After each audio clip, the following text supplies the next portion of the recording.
नमस्कार, आप देख रहे हैं न्यूज 18 इंडिया। मैं हूं आपके साथ पूजा। इस वक्त की बड़ी खबर आपको बता दें, इजरायल कैबिनेट ने 4 दिन के युद्ध विराम और 50 बंधकों की रिहाई के बदले 150 फिलिस्तीनी कैदियों को छोड़ने के प्रस्ताव को मंजूरी दे दी है। समझौते के तहत 4 दिनों तक गाजा पर हमले रोकने के बदले में हमास 50 बंधकों को एक साथ नहीं बल्कि छोटे छोटे ग्रुप में रिहा करेगा। और अगर इजरायल की सेना 4 दिनों के बाद भी युद्ध विराम को जारी रखती है तो हमास 30 और बंधकों को रिहा कर सकता है।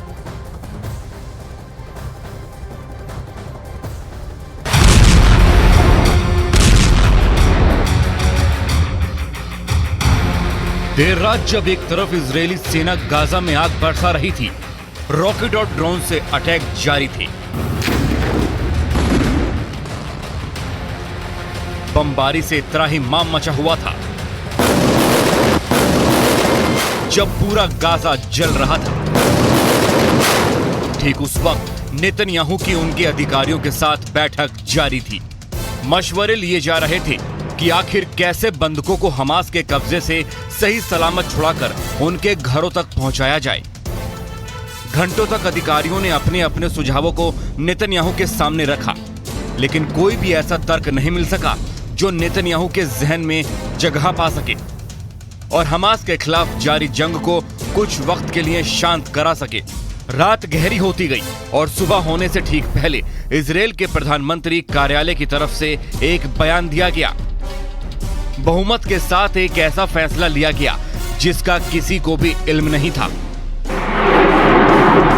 खबर आई कि इजरायली कैबिनेट ने 4 दिन के लिए युद्ध विराम की शर्त मान ली है। यह फैसला चौंकाने वाला था, लेकिन यह एक समझौता है जो हमास के साथ किया जाएगा। इसे कुछ ऐसे समझें कि इन 4 दिनों के युद्ध विराम यानी करीब 96 घंटे के दौरान लड़ाई को पूरी तरीके से रोक दिया जाएगा। इसके बाद हमास की तरफ से पहले 50 बंधकों को रिहा किया जाएगा। दावा किया जा रहा है कि इसमें करीब 30 बच्चे और 12 महिलाओं को छोड़े जाने का प्रस्ताव है, जबकि हमास के कब्जे में 40 बच्चे और 13 से ज्यादा महिलाएं होने का दावा है। बदले में इजरायल अपनी जेलों में बंद 150 फिलिस्तीनी महिलाएं और नाबालिगों को रिहा कर देगा, लेकिन उनमें से कोई भी वो लोग नहीं होंगे जो सीधे तौर पर घातक हमले या हमास से जुड़े हुए हैं।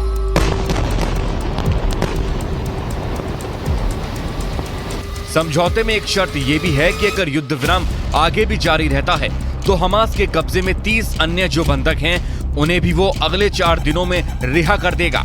लेकिन इसका मतलब ये नहीं है कि युद्ध खत्म हो गया या फिर नेतन्याहू की ब्रिगेड ने सरेंडर कर दिया या हमास ने अपने हथियार झुका लिए हैं।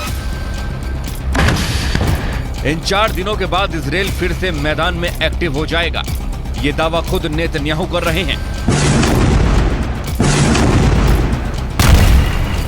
नेतन्याहू का कहना है, इस तरह की बातें की जा रही हैं कि बंधकों को रिहा करने के बाद युद्ध रोक दिया जाएगा। हम युद्ध में हैं और हम युद्ध तब तक जारी रखेंगे जब तक हम अपने सभी लक्ष्य हासिल नहीं कर लेते।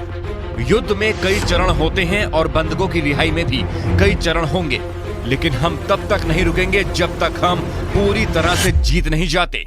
सभी बंधकों को वापस लाना हमारा सबसे पवित्र कर्तव्य है। हमास का सफाया भी एक लक्ष्य है और गाजा में ऐसा कुछ भी नहीं छोड़ेंगे जिससे इजरायल को फिर से खतरा हो।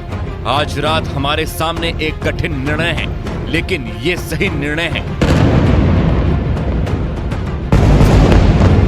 हमास के आतंकी गुटों ने 7 अक्टूबर को हमला कर इजरायल के करीब 240 लोगों को बंधक बना लिया था, जिनमें करीब 40 बच्चे, बुजुर्ग और कई थाईलैंड और नेपाल के नागरिक शामिल थे। मीडिया रिपोर्ट्स के मुताबिक हमास ने युद्ध विराम के दौरान इजरायली सेना से हर दिन 6 घंटे की रोक की मांग की थी, जिस पर काफी हद तक सहमति भी जताई गई। इजरायली मीडिया के मुताबिक बंधकों की रिहाई गुरुवार या शुक्रवार से शुरू हो सकती है। वॉशिंगटन पोस्ट की रिपोर्ट्स के मुताबिक इस डील के तहत 6 पन्नों की एक डील पर हस्ताक्षर किए गए हैं, लेकिन इस बीच इजरायल को एक डर भी सता रहा है। डर यह है कि सीजफायर के दौरान हमास हथियारों की खेप की पूर्ति कर सकता है, गाजा में बिछे सुरंग के जाल में खुद को तेजी से एक्टिव कर सकता है और खाने पीने के साथ ही जरूरत का सामान भी जुटा सकता है। इसीलिए सीज फायर तो होगा, लेकिन इजरायल का ऑपरेशन नहीं रुकेगा। हमास के अड्डों पर उसकी हर वक्त नजर रहेगी और हमास के